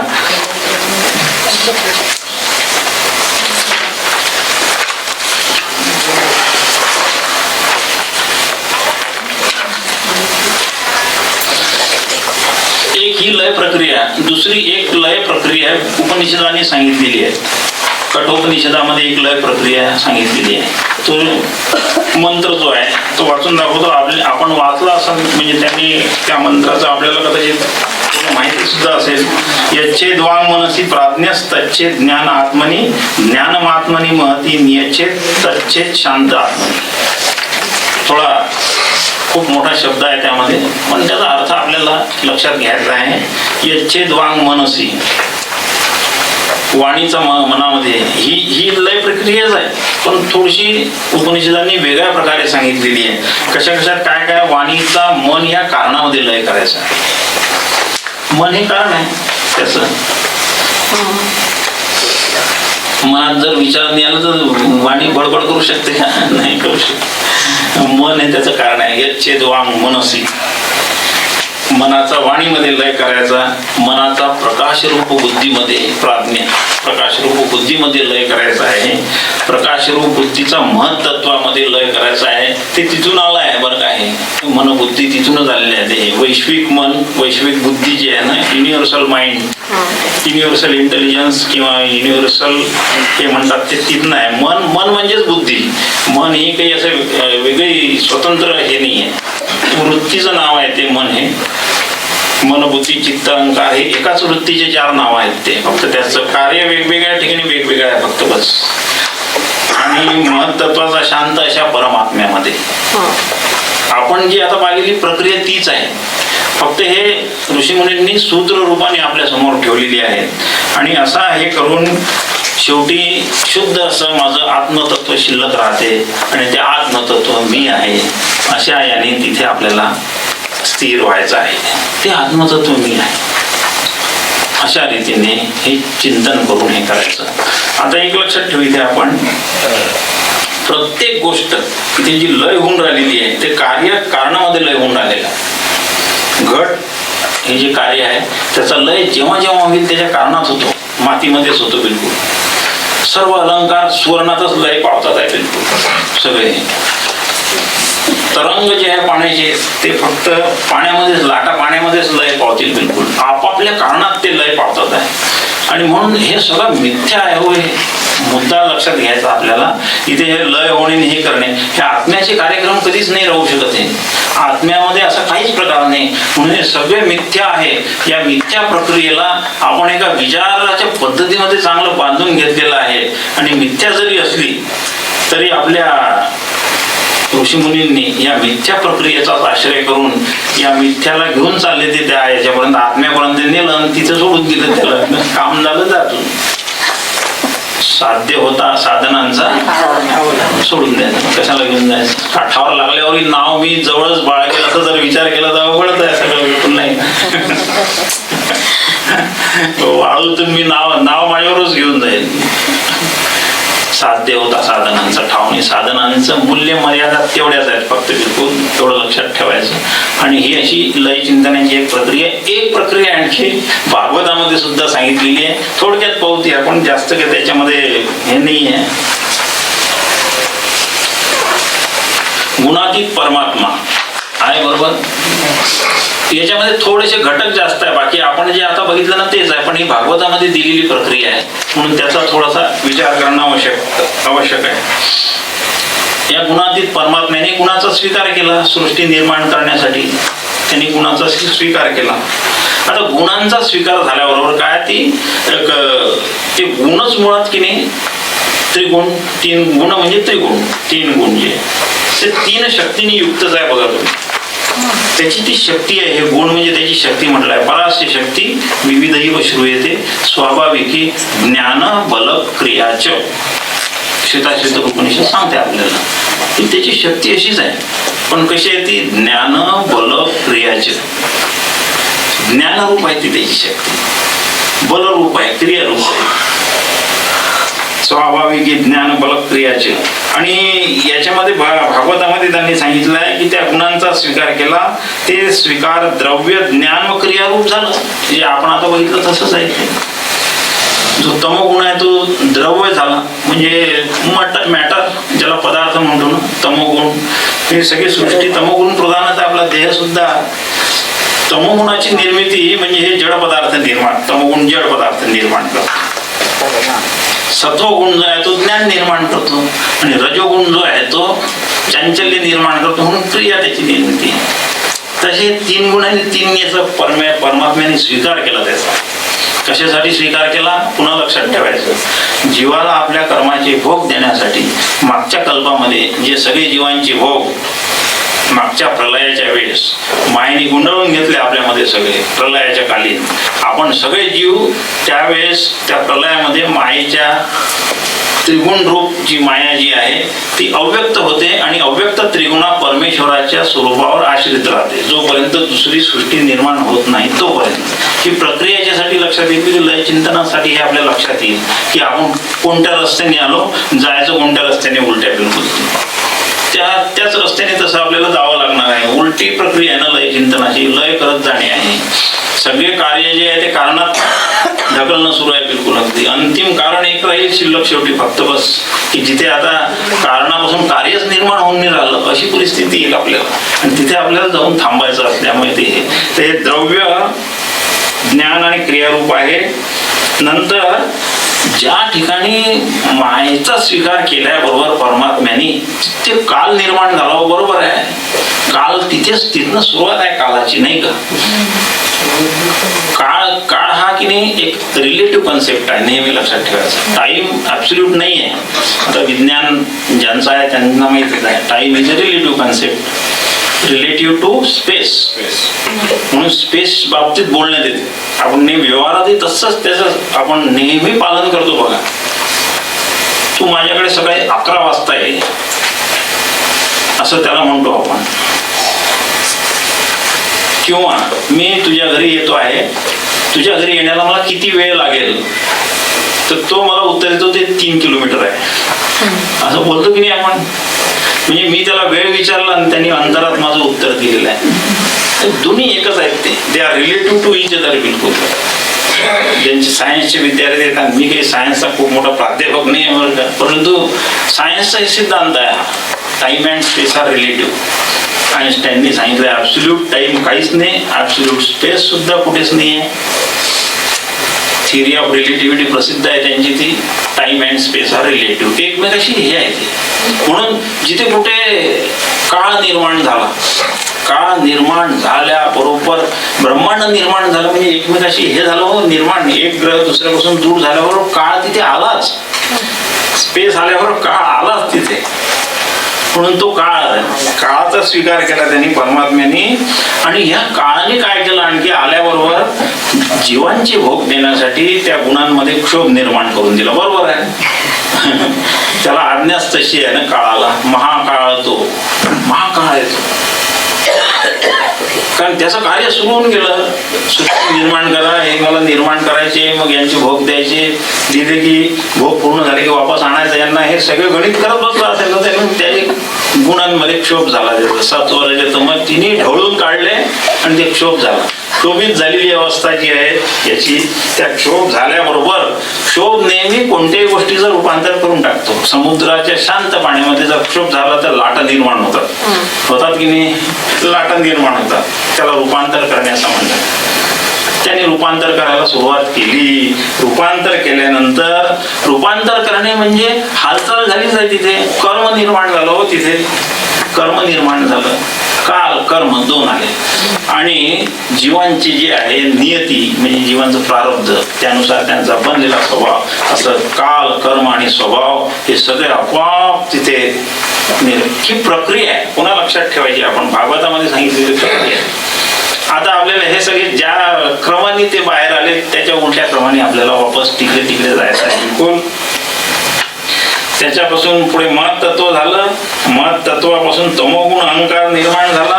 तमोगुण अहंकार जो आहे त्याचा जो विकार आहे तो एक मन आहे, वैकारिक मन, तैजस इंद्रिय आणि तामस पंचमहाभूते, अशी ती निर्मितीची प्रक्रिया फारशी आहे. काही त्याची म्हणजे लक्षात नाही ठेवली तरी चालेल, पण आपल्या माहितीसाठी असावी म्हणून अशी ती निर्माण झाली.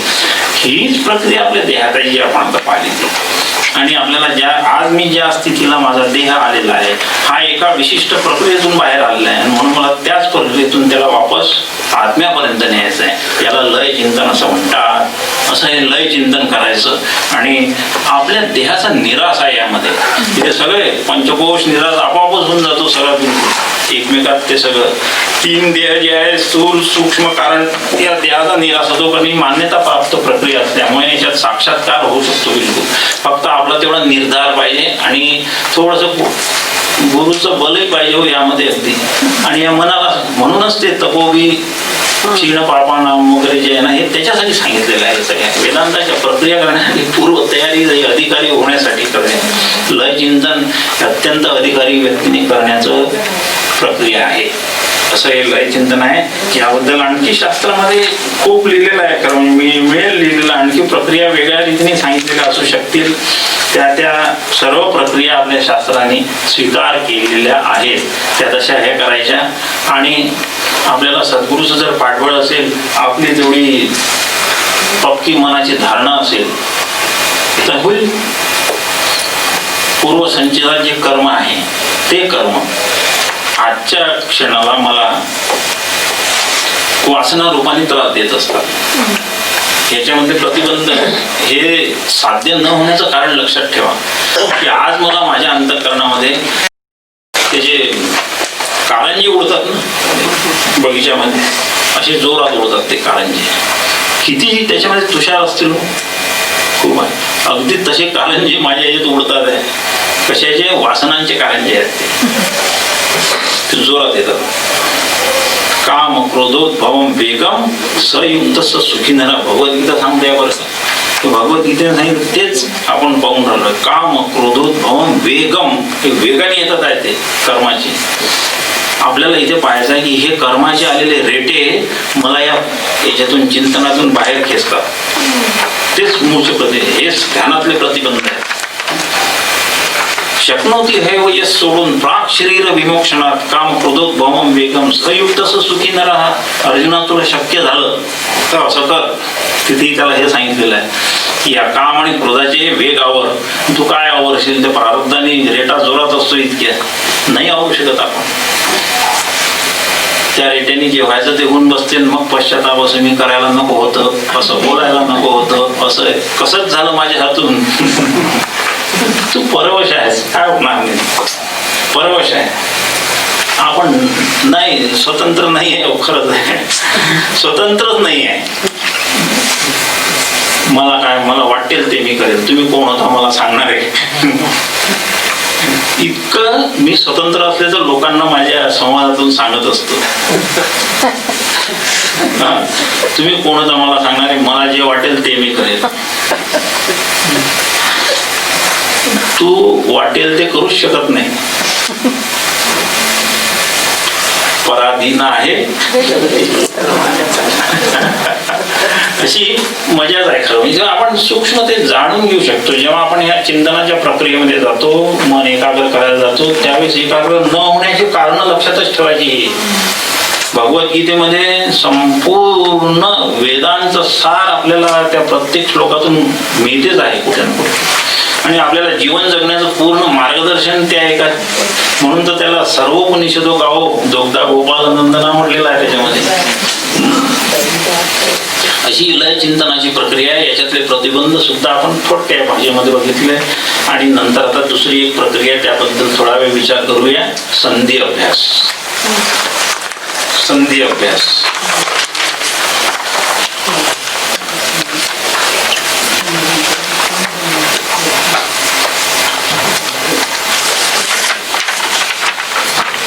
हे सुद्धा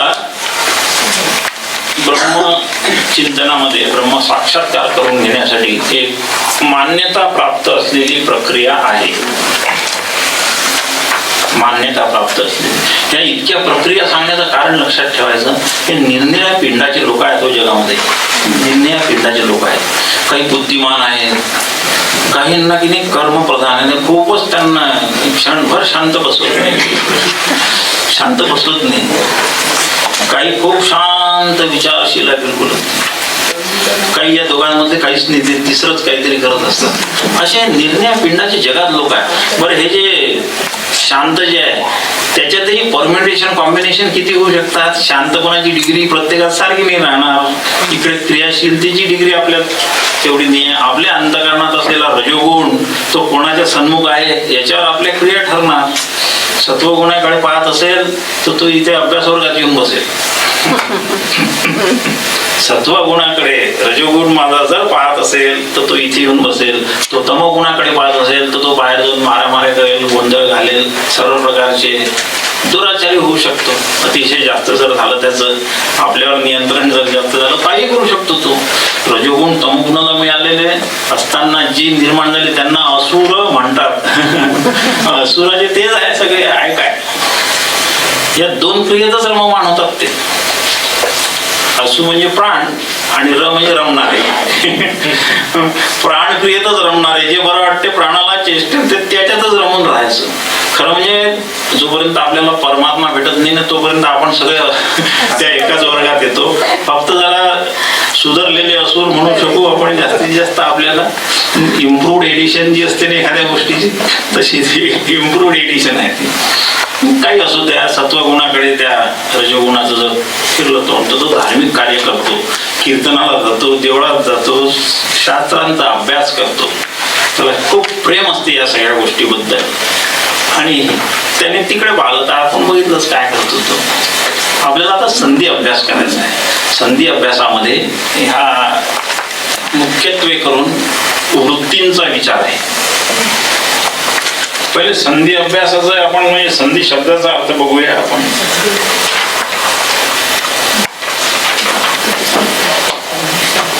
कशाची संधी? संधी म्हणजे कोणत्या तरी दोन गोष्टी जिथे मिळतात ना त्यातली जी जागा आहे त्याला संधी म्हणतात. दिवस संपला आणि रात्र सुरू व्हायची आहे त्याच्यामध्ये संधी, संध्याकाळच म्हणतो त्याला संधी. संध्याकाळ रात्र संपली, दिवस तो संध्याकाळ, सकाळचा आपलं काळ आहे तोही संधिकालच आहे. आणि दोन संधिकाल आणखी मध्ये एक माध्यान्ही सूर्य आला असताना दुपारचा तोही संधिकाळ आहे. सकाळचा प्रहर संपून दुपारचा प्रहर सुरू होणे संधिकाळ. रात्री 12ला सुद्धा तो एक रात्री 12चा सुद्धा संधिकाल आहे. असे काळ आहे जिथे कुठे एक गोष्ट संपते आणि दुसरी सुरू होते त्याच्यामध्ये एक काळ असतो संधिकाळ. माझ्या अंतःकरणात अनंत वृत्ती उठतात. बरोबर आहे की नाही? आहे ना सगळ्यांना अनुभवाचं. वृत्ती म्हणजे इच्छा आणि त्याचं म्हणजे प्रमाण हे करायची गरज नाही. आता सुद्धा आपण इथे बसलो असताना थोडासा विचार करा की आपलं मन किती बाहेरचाही विचार करून आलं असेल नाही का. इथे आपण बसवलो आहोत पण अंतःकरणातले खूप चलबिचल सुरू असते. मला उद्या तिथे जायचं, त्याला फोन करायचा, आज त्यांनी असं म्हटलं ते करायचं आहे, उद्या आपल्याला त्याला हे सांगावं लागेल इतके असते.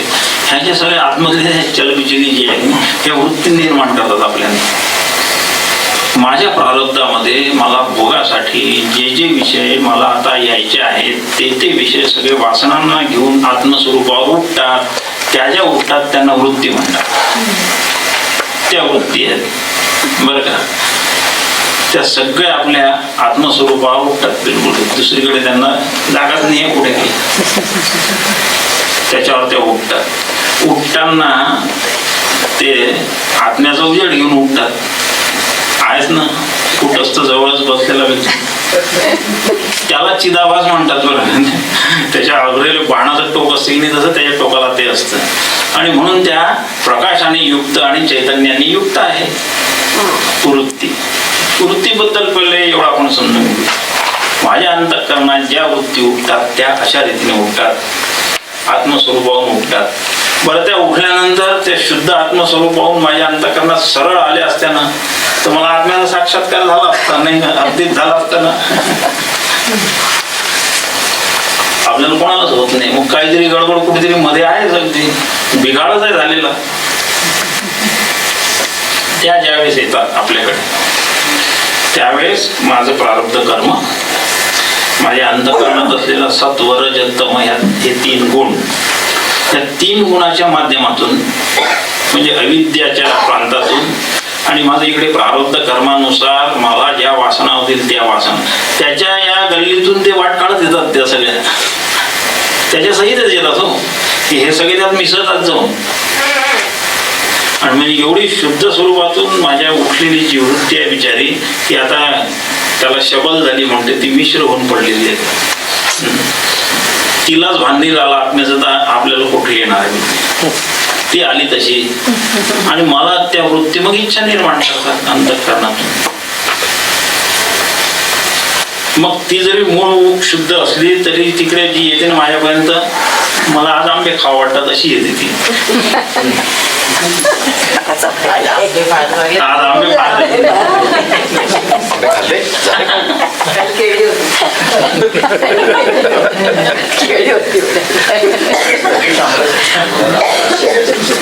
हे अंतःकरण मोठं प्रारब्ध कर्म असं आलेलं. बुद्धीमध्ये आपले सगळं प्रारब्ध कर्मावर ती अशी बुद्धी म्हणजे नुसती स्वच्छ आरशासारखी नाही आहे की ती. त्याच्यामध्ये हे बसलेला गाठोडा आपला आहे, आपणच आणलेला आहे, ते मागच्या जन्मात जे कमवून अनेक जे आणलेलं आहे ते तिथे आहे, आणि ते हळूहळू सगळे सोडत राहते ते.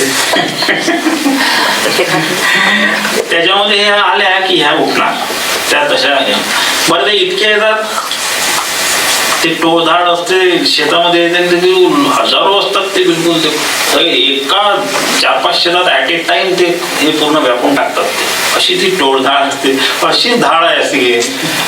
अनंत जन्मात अनंत वासाने आपणच निर्माण करून ठेवलेले आहे. दुसरं कोण आहे त्याचं निर्माता? ते काही बाहेरून नाही आले कुठनं, ते माझ्याच कर्मानुसार त्या उठणार आहे. त्या दुसरं कोण आहे दुसरं तिथे निर्माण करणार? आणि त्याचा बिचाराचा एक नियम फार कळाला आहे. तुम्ही जसं जसं काही जे काही संकल्प केले, इच्छा केल्या, जे काही तुम्ही हे केले, कर्म केले, तशा तशा इच्छानुसार मी तुम्हाला आता तुमच्या ह्या वृत्ती निर्माण करून दिली. त्याचं एकच काम आहे, तो पाहतो बरोबर, मॉनिटर करतो की बरोबर आहे की नाही चालू, व्यवस्थित कार्यक्रम दिलेला. हा कार्यक्रम ऑटोनॉमस फिट करून आलेला आहे. जन्माला येताना ही ऑटोनॉमस यंत्रणा आपल्या बरोबर सहित त्याच्यासहित जन्माला आलो आपण. लहान मुलांची वृत्ती असतात, ते थोडेसे 5-6 महिने जेवू दे बघा तुम्ही, त्यांना कळायला लागतं. ते दुसरं कोणी घेतलं तर ते नाही करत, ते आईनीच फक्त घ्यायला पाहिजे. त्याला ते सुद्धा कळायला लागतं. ते सर्व मी माझं त्याच्यात निर्माण होऊन जाते बरोबर. तुका म्हणे बाळ माते पुढे नाचे, बोल आणि काचे नावडती.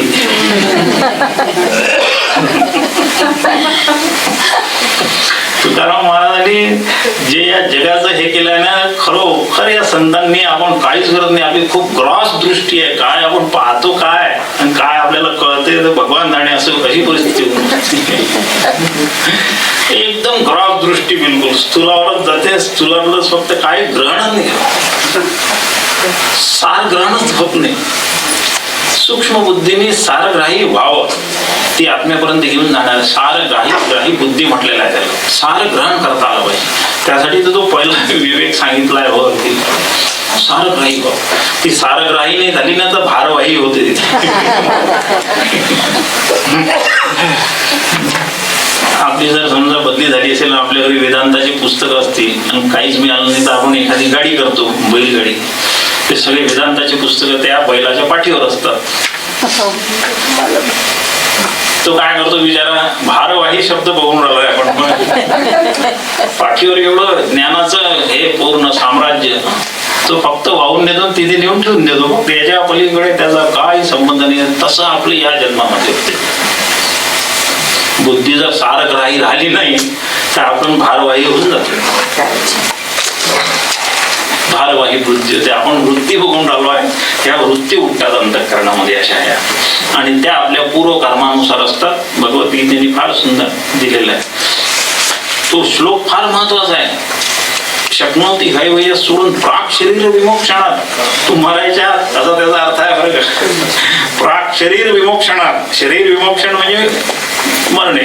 प्राक म्हणजे त्याच्या अगोदर तू काही हे कार्यक्रम करू शकला तर बघ, तर सयुक्त तू योगी, ससुखी तू सुखी होशील. बघा सुखाची व्यवस्था तिथे आपली करून ठेवलेली भगवंताने. काय या वेगांना आवर फक्त बस, नाही तर तुला ते काही करू देणार नाही. अर्जुनाला नाही करू दिलं त्याने. एवढा मोठा अर्जुन तपस्वी, क्षत्र धर्म विसरून भिक्षा मागायच्या गोष्टी करू लागला होतो. ही मोहित दशा आहे. मोहित दशेमध्ये माणूस आपलं कर्तव्य विसरतो. ते अर्जुनाला झालं ना, मग शेवटी भगवंताने ज्ञान, भगवंत होते म्हणून ठीक आहे. आपल्या जो काय तिथे त्याच्याजवळ अर्जुनाजवळ भगवान श्रीकृष्ण होते म्हणून त्याला हे सगळं त्यांनी सांगितलं. आपल्याजवळ आहे श्रीकृष्ण आहे, काळजीचं काम नाहीये तसं. आपल्याला मुद्दा लक्षात आहे. ह्या वृत्तींचा आपण विचार करतो आहे. ह्या वृत्ती उठतात. बरं ठीक आहे, त्या उठल्या, पुढचं पाहू आपण. मग ते अशा आपल्या प्रारब्ध कर्मानुसार आपल्याला दिवसभर ते भोग देतात. बरं ती एकच आहे का फक्त वृत्ती? दिवसभराच्या अशा काही 100 भोग असतील, ते एकदा झाले असं आहे का? नाही आहे तसं. ते असे एकामागे एक ते मुंग्यांची लाईन असते की तशा येतात ते आपल्या याच्यामध्ये. एक येते काहीतरी आपल्याला भोग देऊन जाते, ती निवृत्त होते, मग दुसरी येते, ती पुन्हा तशीच. आता आपला संधी अभ्यासाची ही जागा आहे. या जागेवर आपल्याला इथे जरा थोडा विचार करण्याचा आहे. बिलकुल एक वृत्ती आली, ती उठली, तिने तिचं कार्य केलं, ती गेली. दुसरी आली, ती उठली. बरं, यांचा इतका वेगळा शब्द वापरला आहे, त्याचा इतका जोरात असतो ना की त्यांच्यामध्ये काही गॅप आहे हे कळत नाही आपल्याला. माझ्या अंतःकरणाला त्यांच्यामध्ये गॅप आहे हे दिसत नाहीये. ते पंखा जेव्हा जोरात सुरू असतो ना तेव्हा एकही पातं दिसत नाही. त्या दोन पात्यामध्ये किती गॅप असते बघा तुम्ही. काही दिसते का? काही दिसत नाही. कशाचा परिणाम? वेगाचा परिणाम. ते खोलीत असं आपण फिरवलं असं एकच असते फक्त ज्वाळा, पण ती गोल निर्माण करते की नाही, कंटिन्युटी त्याच्यामध्ये दिसते. ती ज्वालांची कंटिन्युटी दिसते एकच, आणि ते थांबवली तर एक दिसते फक्त. आणि अशी अशी फिरवते, ते बरोबर गोल निर्माण करते. मध्ये गॅप दिसत नाही, पासून दिसत नाही. दोन वृत्तीचं अधिष्ठान आपला आत्मा आहे हे आता समजून घ्यायचं. आपल्याला अभ्यास करायचा आहे, वृत्ती संधी अभ्यास. आत्माच आहे, त्याच्यावरच वृत्ती उठतात. आत्मा सच्चित आनंद रूप आहे, म्हणून दोन वृत्तीच्या मध्ये थोडी जरी काही अवकाश मिळाला ना, तो येतोच तिथे, हे प्रकट होत असतो. त्यावेळेस असं वाटते आपल्याला की ज्या बाहेर जे काही वृत्तीनुसार आपण काम केलं असेल, कर्म केलं असेल, त्याच्यातून मला आनंद मिळाला. त्याचा काही संबंधच नाही आनंदाचा बाहेरशी. आपण बघितलं आहे सगळं अगोदरच्या वचनामध्ये. तो त्या दोन वृत्तीच्या मधून बाहेर येतो आणि तो आनंद होतो. किंवा ही वृत्ती लीन ज्यावेळेस होऊन जाते ना, त्यावेळेस तो आनंद वर येतो. आणि ज्या कारणासाठी वृत्ती उठली, आपल्याला असं वाटते त्या कारणातून आपल्याला आनंद मिळाला, विषयातून मिळाला का? पण तसं नाही, विषयात आनंदच नाही. केवळ विषयानंदच प्रकरण लिहिलं असतं. ब्रह्मानंदी विषयानंद असं प्रकरण आहे. नुसतंच विषयानंद लिहिलं तसं नाही आहे ते. जाऊ द्या, आपण ही वृत्तीचा आपल्याला अभ्यास करायचा. आता अभ्यास काय करायचा, फार महत्वाची जागा आहे. पुन्हा अधिकारीच व्यक्ती पाहिजे. इतकं शांत अंतक करून बसायचं, पाहायचं काय काय विचार उठतात माझ्या मनामध्ये. मला आता त्या विचारांबरोबर स्वतः वाहत नाही जायचं, तर ते काठावर घेऊन साक्षी व्हायचं आहे संधी अभ्यासामध्ये. आणि विचार आपणच आपले विचार पाहायचे. विवेकानंद स्वामीचं राजयोगाची एक प्रक्रिया आहे. आपण कोणी जर ते पुस्तक वाचलं असेल तर त्यात ह्या अशा प्रक्रिया दिलेल्या आहेत. 6 लेसन्स ऑफ राजयोगा असं पुस्तक फार वर्षापूर्वी नागपूरला असताना वाचलं होतं. ते राजयोगाची काही प्रक्रिया आहे. पण त्याच्यासाठी आपलं मन शांत पाहिजे ना. समजा नसेल तर प्रयोग सुरू करून द्यायचा. आजच काही हरकत नाही करायला बिलकुलच. मग आपण काय बघायचं आहे की ही वृत्ती उठली, हा विचार आला माझ्या मनामध्ये, अरे मी याला बघितलं, तो आला, त्यांनी त्याचं कार्य केलं, तो लीन झाला. दुसरा विचार आला, या मधली गॅप शोधायची आहे, संधी. जर आपल्यामध्ये तेवढं बल असेल तर गॅप वाढवायची ती, बरं का, दोन विचारांची गॅप वाढवायची. ती वाढवली तर अधिष्ठान मोकळं होईल, नाही का? दोन वृत्तीच्या मधलं जे अधिष्ठान आहे ते आत्माच आहे. आणि ती अवस्था आहे, खूप काळजीपूर्वक लक्ष ठेवूया आपण या भागाकडे.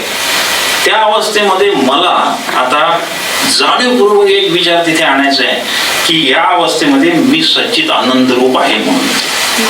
त्या गॅपमध्ये मला अभ्यास करायचा आहे, त्याचा ते ध्यान आहे. संधीचा अभ्यास याच्यासाठी करायचा आहे, कारण तिथे काहीच नाही हो, वृत्ती नाही, म्हणजे मन तिथे नाही आहे. पण मला मात्र माझ्या पूर्व संस्काराने तिथे जाणीवपूर्वक सच्चित आनंद रूपाचं ध्यान करायचं आहे. मी सच्चित आनंद रूप आहे. तिथे का चुकून आपण भलत्या गोष्टीचं जर काही हे केलं ना, तर ते वृत्तीमध्ये कुठे वाहून जाऊ आपण पता नाही चालणार. म्हणून हे संपूर्ण प्रक्रिया एखाद्या जाणकाराच्या मार्गदर्शनाखाली करायची असते. पंचदशी सांगेल आपल्याला एका याच्यामध्ये, दोन वृत्तीच्या मध्ये मी सच्चित आनंद रूप आत्मा आहे याचं ध्यान सांगितलेलं आहे. ते मग ते ध्यान करायचं, पुन्हा दुसरी वृत्ती उठली त्याच्याकडे पाहायचं. आता ही प्रक्रिया सुरू राहील. ही एक प्रक्रिया झाली. आपल्याला जाणीवपूर्वक याच्यातली गॅप वाढवत न्यायची आहे. अधिष्ठान जास्तीत जास्त मोकळं करायचं. ती माळ असते ना, माळा आपण जप करायसाठी घेतो, त्याच्यामध्ये काय 108 मणी असतात. ते मणी इतके घट्ट असतात ना की एकमेकाला अगदी लागून असतात, पण ते सगळे वेगवेगळे आहेत की नाही, ते मणी वेगवेगळे आहेत. ते मणी एक मणी नाही आहे. मग एक मणी आपण असा ओढल्यानंतर मध्ये काहीतरी गॅप राहते, तेवढ्या ह्याच्यात तो दोरा अधिष्ठान दिसते की नाही आपल्याला. पण दुसरा मणी ओढण्याच्या अगोदर तेवढा तो उघडा पडतोच. म्हणून कितीही गर्दी होऊ द्या, कितीही गर्दी होऊ द्या, तरी अधिष्ठान थोडंफार उघडं पडेलच. काय त्याला काही हेच नाही आहे, ते सर्वव्यापी आहे, होते ते व्यापूनच आहे. ते त्याला उघडं पडणे हे म्हणणंही बरोबर नाही, ते आहेच तिथे, फक्त हे मणीच बाजूला झालेले आहेत, बस, बाकी काहीच नाही आहे. मग तिथे मला हे ध्यान दृढ करायचं आहे, संधी अभ्यासाचं, की मी हा सच्चिदानंद रूप आत्मा आहे, दुसरं काही नाही. दुसरं काही जर चुकून केलं ना तर तेच होऊन जाऊ आपण. अगदी चुकूनही नाही करायचं बिलकुल. आणि मग काय करायचं, हळूहळू आता ही महाल जी आहे याच्यामध्ये 108 मणी आहे, त्यातले आणखी 10-20 काढून ठेवले तर मग काय बऱ्यापैकी ते आपल्याला दोरा म्हणजे ते अधिष्ठान एवढं दिसेल नाही का. हे ओढायची बाप दुसरी. मग असं करता करता फक्त एकच मणी शिल्लक ठेवला होता, फक्त अधिष्ठानच उघडं राहिलं. शेवटचा मणी काढण्यासाठी सद्गुरूला विनंती करायची, आपलं सामर्थ्य नाही झालं, येतात ते काढून देतात. आणि मग केवळ शुद्ध अधिष्ठान आपल्या दृष्टीला पडतं. ही फार श्रेष्ठ प्रक्रिया आहे, अगदी राजयोगाची प्रक्रिया आहे. ती राजयोगाचीच कशाला म्हणावी, ही वेदांताची प्रक्रिया आहे. राजयोगामध्ये तिचा उपयोग केलेला आहे बस. आणि ते मी आहे हे मात्र विसरायचं नाही बरं का. कुठल्याही विपरीत भावनेने मी जर तिथे काहीही संकल्प आणला चुकून तर मी तसा होऊन जाईल.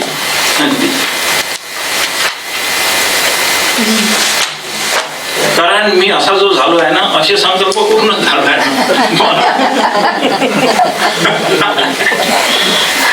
मी आज जो असा झालो आहे ना, असल्याच प्रकारचे हे मागच्या जन्मामध्ये केलेले आपलेच असेच संकल्प विकल्पाचे परिणाम मी असा झालो आहे आज. मग मला आता असंच होत राहायचं का, नाही होत राहायचं. म्हणून वेदांताने प्रक्रिया दिली. ऋषी मुनींच्या काय म्हणतात तपस्वी जीवन जगून ज्यांनी आपलं पूर्ण जीवन फक्त याच्याचसाठी वाहिलेलं आहे,